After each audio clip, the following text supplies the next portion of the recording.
Welcome to another episode of the Community Broadband Bits podcast. I'm Christopher Mitchell at the Institute for Local Self-Reliance in St. Paul, Minnesota. I'm excited to be talking again with Sarah Morris, who is currently the Managing Director of Technology at Waxman Strategies, but had worked on the BEAD program, and before that was someone that I greatly looked up to at the Technology Institute. Yeah, I was just like office of, it was just, that's the way my brain is lately. So Sarah, you've been on the show before, but it's wonderful to have you back. Thanks for coming. Thanks, Chris. I think it's been a while since I've been on, but it is lovely as always to be on the show talking about one of my favorite topics, connecting the country to affordable, reliable internet. Right. Something you cannot get away from. So you're at Waxman Strategies, which means I think you're being strategic. Why don't you give us a sense of what you are doing in this position now? Yeah, so Waxman Strategies is a values-driven consulting firm led by Henry Waxman's son, Michael Waxman. Historically has had a healthcare practice and an environmental practice. I'm standing up their technology practice. So working on a lot of the same issues that I did both prior to going into government and while I was in government: broadband connectivity, helping keep our internet safe, secure, our data private as appropriate. Lots of exciting things to come, and really working on building that portfolio and helping clients in partnership maintain the internet that we all want and deserve. Yeah, and you have basically a history of public interest technology focus. So very fitting. What was your position at NTIA? I forget the exact title. And even if I remembered, apparently I would not be able to say it. So there were two different ones. When I started at NTIA, I was a senior advisor for broadband. So I was all BEAD all the time, helping Alan Davidson and the team stand up the suite of broadband programs set forth in the Infrastructure Investment and Jobs Act. So BEAD, middle mile, digital equity, and then helping with some of the expansions around tribal broadband as well. After we announced the allocations for the states in the BEAD programs, after we spent essentially the better part of a year figuring out how much money each state was going to get, we made that announcement. A week later, I went on maternity leave after I had my daughter, came back, and at that time, our Principal Deputy Assistant Secretary, April McLean Delaney, was planning to leave the agency to run, which she did successfully, for a House seat in Maryland. So then I stepped into the Principal Deputy Assistant Secretary role. So Alan's number 2 at NTIA. Excellent. And in there, I feel like you had to deal with a lot of challenges, but it also, some of the people I've talked to, and including yourself, it sounded like it was quite rewarding. So it wasn't all abuse all the time. Yeah, it was the hardest I've ever worked in my entire life. It was thrilling. It was exciting. It was the most mission-aligned work I've ever done. And the BEAD program is a once-in-a-generation investment. We thought it was. Hopefully it will still be, but it was truly rewarding to work on something so big and so really the culmination of all the work I had done prior to that on broadband access and adoption. Yeah, and I just want to salute you. I feel like it is it's wonderful to see people take their expertise to government, work in public service, knowing that you're going to face tremendous criticism no matter how it goes. And so I always try to, even when I disagree with everything that someone does, I always want to try to honor their service. And I'm not thinking of you there. I'm thinking of some of the people that are currently in a position related to that. But as we're talking today, we're going to be releasing this as soon as we can. But this week, we learned of kind of like, I would say, I described it as secret caps, but basically, in June, the Trump administration's NTIA changed the BEAD program to push more rural households towards satellite. And then last week, the states delivered their plans, many of them.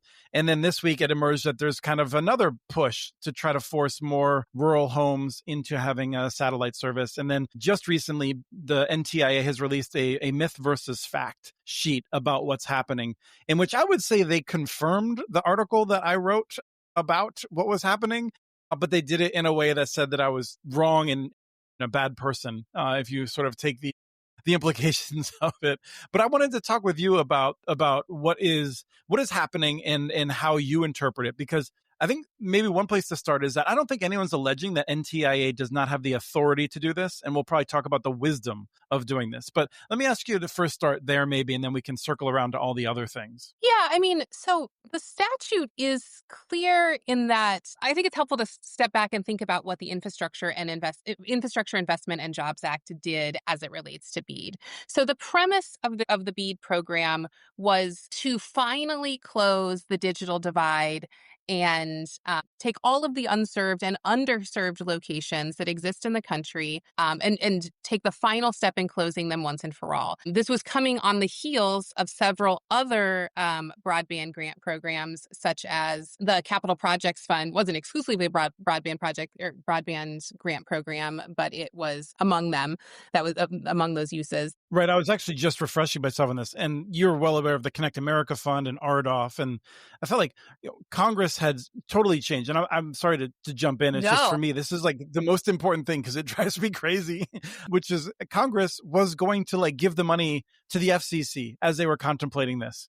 And then they shifted it, right? And they shifted it to NTIA specifically because of past failures. Yeah, and they did it in structuring it very deliberately as a state grant program. So NTIA oversees the program, but states are ultimately the ones responsible for running a competitive bidding process. And the statute is very clear that states should run a fair and transparent competitive bidding process to allocate or to spend this money and to subgrant it to the internet service providers that apply for funds. And the obligations of the states and for NTIA to oversee is to connect every unserved location, every underserved location, and then any money left over after a state has done that can be spent on other what the statute calls non-deployment uses. And there's a wide range of ways you can interpret that and operationalize that in a grant program. What the Right. We statute anticipated workforce development, for instance. So go ahead. workforce development, digital skills training, making sure that the people who are accessing the internet can actually these are late adopters, so making sure they have the tools to come online, augmenting capacity in various ways. So to your original question, which was like no one's really questioning whether NTIA has the authority to do this. I think that's a question we can debate. I will say that this is an very unusual and concerning step in this sequence coming after all of the states have run at least one. Some states have run multiple rounds of a competitive bidding process to sort of come in at the end and overlay a new set of expectations. Does it violate the law? I don't know. Is it in line with the instructions in the law that Congress laid out in a bipartisan way? I don't think so. And so, I think it's worth having a longer conversation about that. Sure. So when you look at it, would you say that I'm being not charitable if I'm saying that, like, I mean, I've been trying to simplify this for people that don't follow it. And I don't like oversimplifying, but it does seem like the entire purpose of this is to move rural households from a fiber solution to a satellite solution. Let me just stop there before I layer this question up with B, C, and D. It does, assuming what you said in your article is true and sort of like triangulating that with what I have an imperfect set of information here. I'm not inside the building. This does appear to be a cost reducing measure, a cost to build reducing measure, and whether or not I think that will tend to favor satellite technology. Whether or not that is explicitly the NTIA's intent, I can't speak to that. How do you react to it as someone who thought very deeply about how to put this program together? I'm sure you consider different approaches to it. And let me just ask that, and then we'll come back to what Congress intended. But just from your perspective, in terms of a program that is good for America, how do you react to these changes? I mean, states are designed to be in the driver's seat here. And we spent a lot of time when I was at NTIA thinking about how we let states be in the driver's seat while balancing the need for, as I said earlier, for appropriate oversight, accountability, et cetera. The competitive bidding process really is at the crux of the state responsibility here.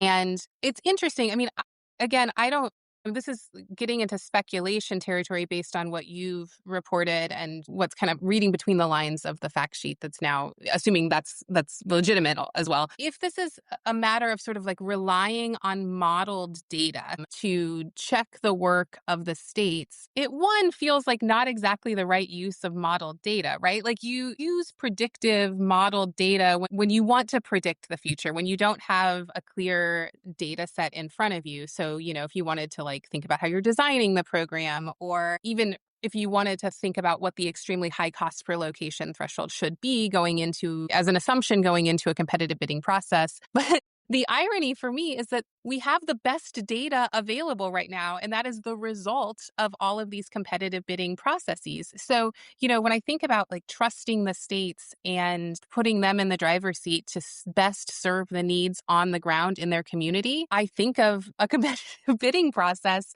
administered by the states and approved, either officially or unofficially. I don't know exactly what the process looks like right now, but I think there was at least some meeting with NTIA to both prior to and after the competitive bidding process was run by the state. So it wasn't done like completely willy-nilly, but I would trust the results of those processes, and I would trust industry to put forth their best and final offer in the context of the competitive bidding process up against, what they expect to see from their competitors. Yeah, I know that you were dealing with the states, but I'm sure you've heard some of the feelings from some of the bidders, the companies that are looking for this. And I just gotta think, like, how infuriating must it be to have gone through the process over the years to get to a point where you're like, all right, well, finally, here it is. We're going to get our locations. And then to find out, oh, no, we have to go back again. And we've just lost these locations and we have to lower our prices over here. And like, all right, we're going to figure it out. But at least then we'll be done with this whole long process. And to be told, nope, like once again, pulling the rug out from under you. It does. I mean, I feel like you're locating this, like it seems like you're coming back to the focus on this is something where we're taking states out of the driver's seat. And to me, that's what it looks like. And it's infuriating because the whole point, and we mentioned this a couple minutes ago, of this program was that the states were going to be in the driver's seat and we weren't going to substitute the specialized knowledge of bureaucrats in DC for that to force solutions on people that they don't want. And from my perspective, it looks like that's the direction that we're going. Yeah, I mean, this notion of how the grant program was structured at a macro level was hotly debated in the lead up to the passage of the Infrastructure Investment and Jobs Act. And like you said, this could have been a program that was run out of the FCC. It could have been a program that was run much more top down from NTIA, where NTIA like did the subgranting process a la BTOP. And Congress was very specific in how they structured it. I think at the core of that structure is this notion that there is not a one size fits all answer to this, and that an open, fair, and transparent competitive bidding process is the best way run uniquely by each state is the best way to achieve the overall goals of the program. Can I bug you about technology neutrality? Sure.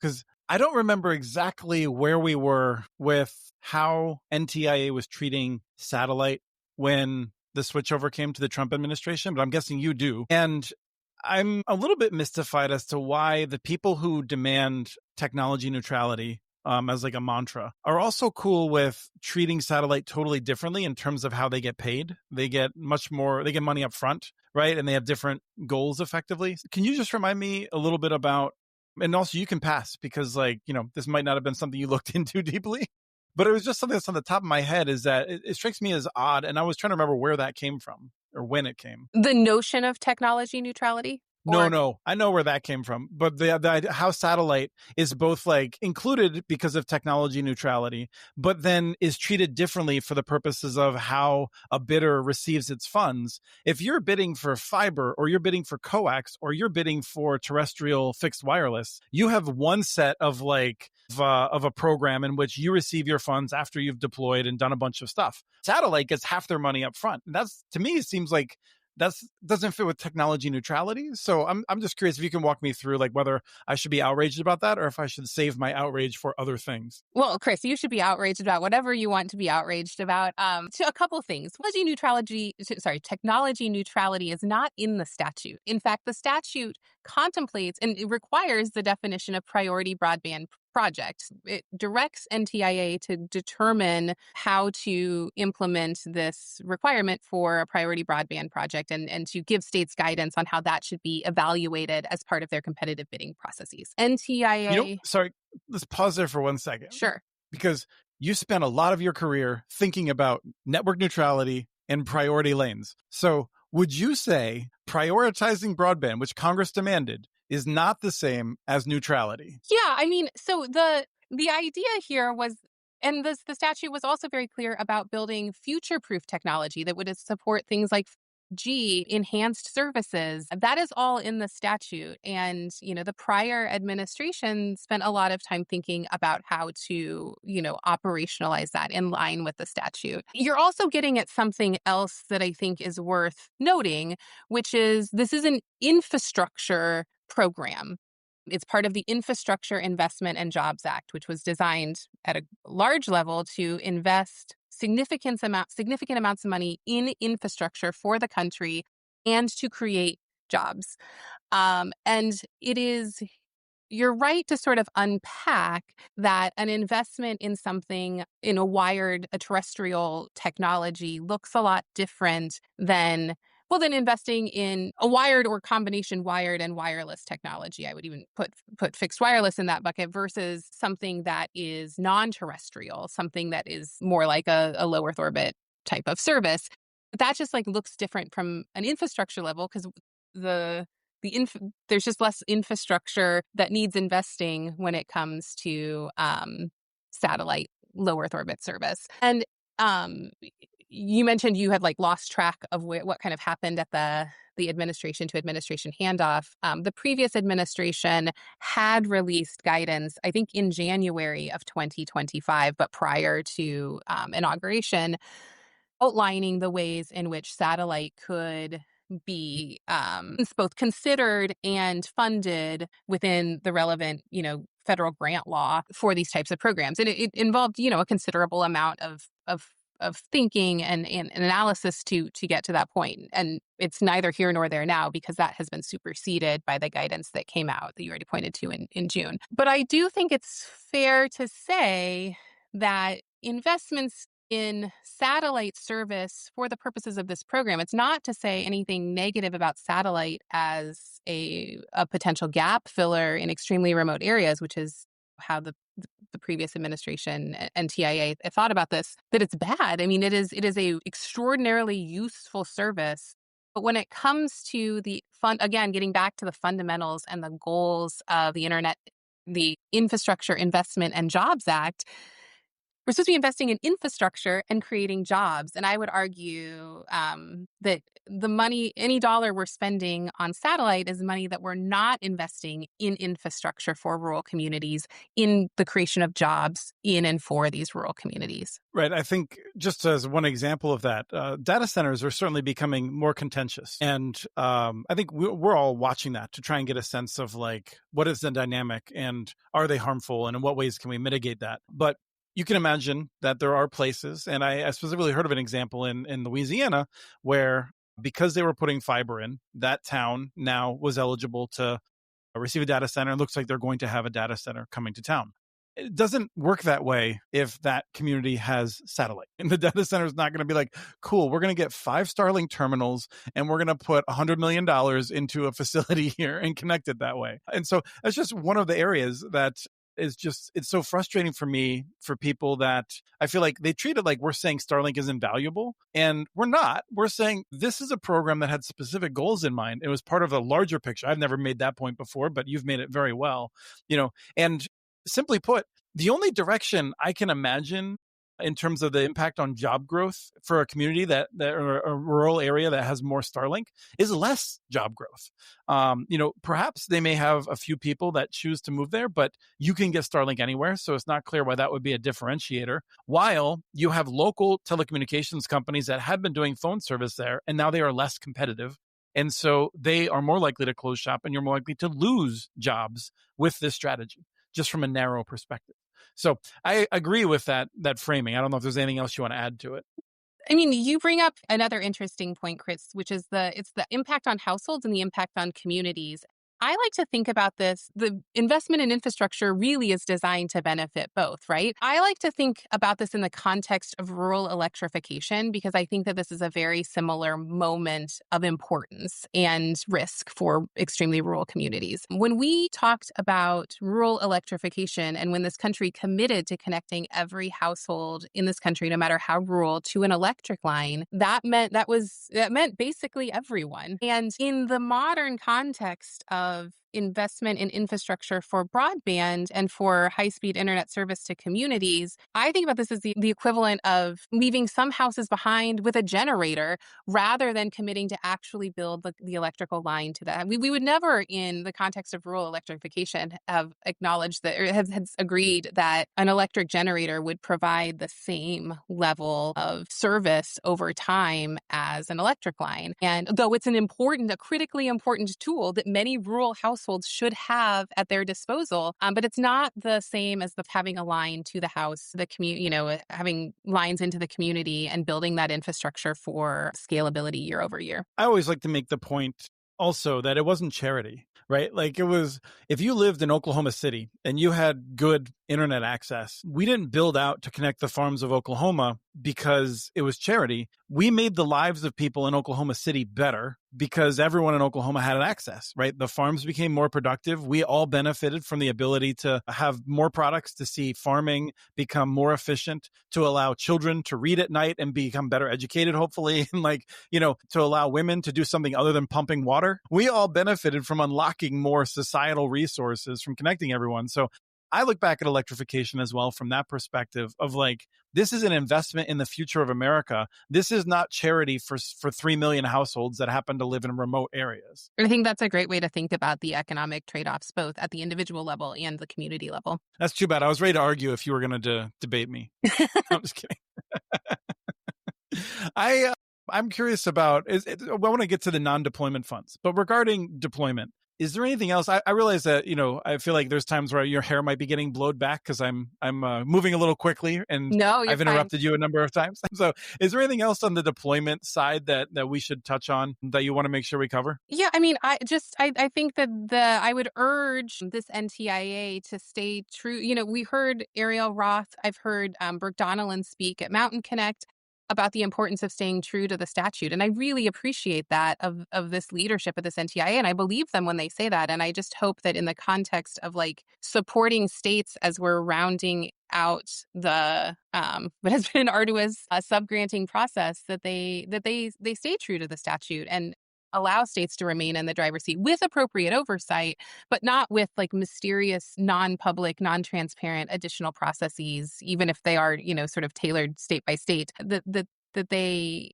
support the states in driving this program to completion. There's one other thing that I wanted to touch on, which is a chance to get your reaction to a little bit of the fact sheet. The fact sheet, which I took as responding to the criticism of me and a couple others, perhaps. But I was among the first, I think, to raise up the new process that seemed to have been emerged but not documented. The word swampy came out, which is the first time I've heard St. Paul, Minnesota described as swampy. We're a bit elevated over here. We're not so swampy, but suggested that they were doing the due diligence that needed to be done, and people who were criticizing their move, which will result in less investment in rural America and more people having higher priced, lower quality connections. Those are the results that will inevitably come, in my words, from their actions right now. They seem to suggest that I was, part of some sort of group that was benefiting from insiders and that they were fixing a process that was just irresponsible with how you were allocating money for broadband in America. Yeah, I mean, the fact sheet is confusing without sounding overly defensive. I think that the prior administration has taken a lot of criticism for going too slowly, for being too process heavy. And that seems at odds with the characterization in the fact sheet of, just standing by the window and throwing money out at whatever broadband networks happen to land underneath. I think you'd be a helicopter money drop person. I don't think you'd do it through windows. I appreciate what NTIA is trying to do here, and I do hope that the future of this program is one that's marked by true accountability, and that these are wise investments that we keep track of over time. And so, I don't know if I don't know if they formally released the fact sheet or if someone got a hold of it, but I recognize that they're moving fast and they're trying to stay true to the deadline that they set. Mhm. And that's hard. So I don't want to, it is what it is. But I feel like I do think that the I'm out on a criticism is a limb. little funny. I feel like I'm out on a limb with my outrage. I feel like you should be. I'm gonna be more outraged on your behalf. But I guess you're used to at this point. You develop that thicker skin from public service, maybe. I just find it insulting to be told that their effort to force higher cost, lower quality internet service on families is in the best interest of the country, and that they're doing it for a noble purpose. They might be doing it for noble reasons in their minds, but they should go talk to the people who are being switched over, because those people could be on Starlink today. They could have been on Starlink yesterday. They've heard from their friends and family as to what the performance is. There's 2 million people across rural America that have Starlink, and I think overwhelmingly there's a sense that it works pretty well. But the simple fact is that there are millions of people who have chosen not to use it, right? I mean, we've seen state programs already give out free terminals and found that very few people wanted them. These are not morons. These are people who are making a value decision with their dollars as to what they think is best for their future. And the Trump administration is overruling them from DC and then claiming to be holier than everyone else for making that decision. And I'm furious about it. But I'll just say, I really appreciate your restraint.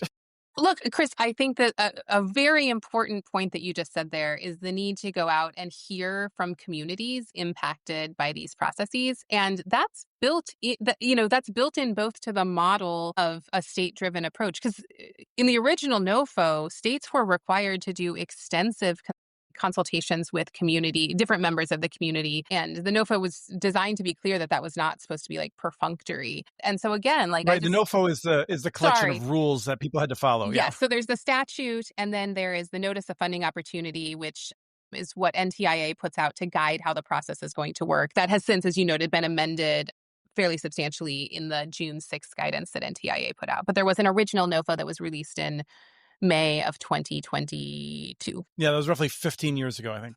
Feels like it sometimes. All right, let's talk about the non-deployment funds. So the states are coming in way under budget now. And I'll just note, for all the criticism that I, among others, leveled at the Biden administration and continue at times to level, the states are coming in at or below budget to deliver amazingly high quality technology to most people. I did not think we would have that level of success. And it is clear from what we've seen of states that have released it that they did it. And then the rules changed and they did it again, resulting in less of use of funds that were allocated for this purpose. NTIA said that they would issue more guidance in the future about what could be done with those leftover dollars that are not used for those connections, which I took to mean as goodbye. I mean, we have yet to be seen, and I'm not the most charitable person here, so they might be coming out with a way that states can use this. But I'm expecting states to lose this money, and I'm curious if you feel like I'm overreacting. So again, stepping back just a little bit, I think, again, it's important to go back to the statute. And the task for states and for NTIA to administer, at a federal level, was to connect every unserved location in a state, every underserved location in a state, and then whatever was left over, a state could use for what is referred to in the statute as non-deployment uses. And there's, some parameters in the statute that lay out how to think about that. And then NTIA in the original notice of funding opportunity laid out, how to essentially operationalize that statutory the guidance in the law. But I think it's important to kind of think about why the law was structured that way and the incentives that it creates. So each state is given a slice of the pie, the $42.5 billion BEAD fund. The way that slice is calculated is probably the topic for another show, but it was a process that I was intimately involved in, which was a formula that relied on the FCC's broadband data maps and their representation of unserved location in a state divided by the number of total locations in a state, and then with an additional calculation for extremely high cost areas. So there's a lot of work that went into slicing and dicing the BEAD money. But the thing that's important to remember is that each state gets its allocation, and then they have to figure out how they're going to spend it. The formula for the allocations and the actual needs on the ground is not always perfectly aligned because I like to think of it as unserved locations are not all created equal. Some unserved locations are at the top of a mountain. Some are just really, really far apart in a flat area. Others are just unserved because of some quirk in build out strategy among the carriers in a particular state. And so different Right. Some states are Colorado and some states are Delaware. Yes, and some states are Nebraska. Right. And so, each state is going to have a different puzzle to put together to figure out how they're going to connect all the unserved locations, all the underserved locations, and then what they're going to do with that extra money for non-deployment uses. I like to think of this as the original benefit of the bargain, right? Like if you're really efficient and, lucked out on the allocation, on the number of the cost for each unserved location in your state, you might have extra money available to spend on non-deployment uses. And you were incentivized no matter what to spend that money as efficiently as possible, because if you were able to connect all the locations in your state, then you had more money left over for non-deployment uses. Similarly, if you spent your money really wisely through other grant programs like the Capital Projects Fund at Treasury, then that might unlock more funds available for non-deployment uses. So again, states were sort of tasked with this really challenging, and the benefit of solving the puzzle smartly was that you got extra money to spend on these things. This is all in the statute, right? Like the idea of non-deployment uses is baked into the statute. Which for people who are like really a little bit lost, that's Congress, like Congress's Yes. language. And according to the Constitution, they're the ones that matter here. They set the terms and everyone else has to follow it. It's not guidelines, right? It's not like the pirate code. It is the rules that one has to stick within. Yeah. And look, I know I'm getting into the weeds here, Chris, but I'm going to take it one step further and to say that not only is this in the statute, it's part of the law. All of this money has already been, we call it obligated to the states. So think of it this way, think of each state as having a bank account with the federal government. And that allocation amount that varies for each state has already been put in their account. There are just conditions. Right. And it's like a credit card for teenagers where they can withdraw it for certain reasons. I like to think of it more of like a trust fund. It's available, and if you meet certain conditions, then you can start drawing down different portions of the fund. But this notion that it's out in the world and that NTIA can just reclaim it isn't based in how the law, both the law for BEAD, the Infrastructure Investment and Jobs Act, it's not how it works, and it's not how grant law works. Generally, once something has been obligated, it requires congressional rescission to pull it back, because there's an obligation of the federal government to the entity, in this case, states and territories, for the money. So sorry to get in the weeds, but I think it's important to lay that out there because there's a lot of shorthand in the press and even in how we talk about this casually. And it's not casual. It's it's the fundamentals of federal grant making. And I want to make sure that we're thinking about this grounded in that reality. I think it's very helpful to have the specific sense of how things work. And that's one of the reasons I wanted to have you on, because I know that not only did you have to go through it, but you actually remember it and can talk about it in a way that makes sense. So I don't want to take up your whole day here. So is there anything else that you want to cover relating to BEADs? I mean, on the non-deployment funds, I feel like we got good, you make a very good point as to why there are non-deployment funds, and that in theory, according to law, Congress or NTIA should not be able to just pull that back. It is possible that the president's administration is expecting another rescission package through Congress that might do that, and they're waiting for that. We'll see what happens. This is a whole new thing that I feel if you follow the political podcasts people are following, rescission's a big discussion now. So people will hear that word more and more. Yeah. And look, I don't think that we should let states keep the money that's already been obligated to them because the law set, because of some vagary of the law either.